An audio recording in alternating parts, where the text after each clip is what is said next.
Ever looked at a bonsai and wondered, why does this one stand like a soldier, while another twists as if caught in a breeze? Every bonsai has a story to tell, written in its shape, a story of patience, tradition, and creativity.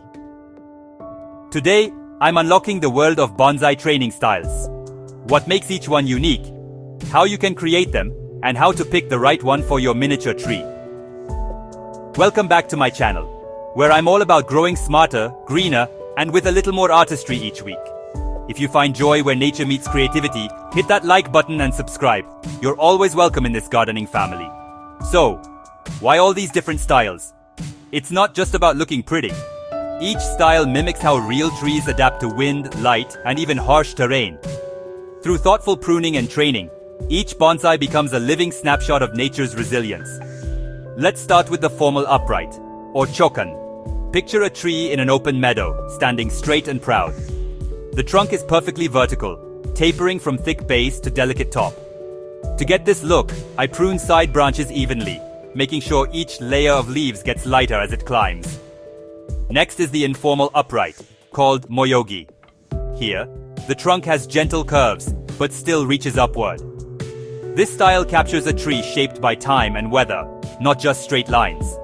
I wire the trunk early, let it curve naturally, and prune to emphasize its graceful movement. Then there's the slanting style, or shakan. Imagine a tree pushed by wind, leaning at a purposeful angle. Roots on the opposite side anchor the tilt, while branches balance the whole look. It's all about stability and that dynamic, wind-swept feel. Now, the cascade, kengai, and semi-cascade, or hankengai. The cascade flows over the pot's rim, like a tree growing off a cliff. Semi-cascade dips just below the pot, inspired by trees clinging to rocky slopes. Both need patient wiring and careful pruning to keep those flowing lines, without letting the foliage get crowded. The windswept style, fukinagashi, is all about drama. Everything, trunk and branches, leans in one direction, as if shaped by years of relentless wind. I prune for movement and rhythm, making sure the tree feels alive and in motion. The literati style, bonjingi, is pure elegance. A tall, slender trunk, minimal branches, and a focus on simplicity.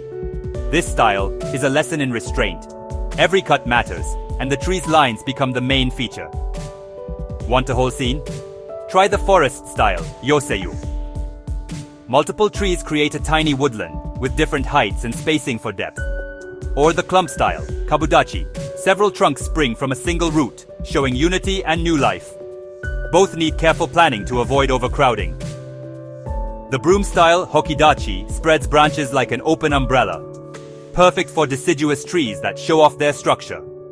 And the root over rock style, sekijoju, has roots gripping and wrapping around a stone, symbolizing endurance and grit. Each bonsai style tells its own story.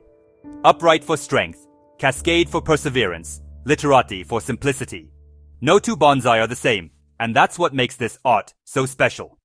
Which style speaks to you? If this guide inspired you, give it a thumbs up, subscribe, and join the community for more tips to grow your bonsai skills and your garden. See you next time, and happy growing!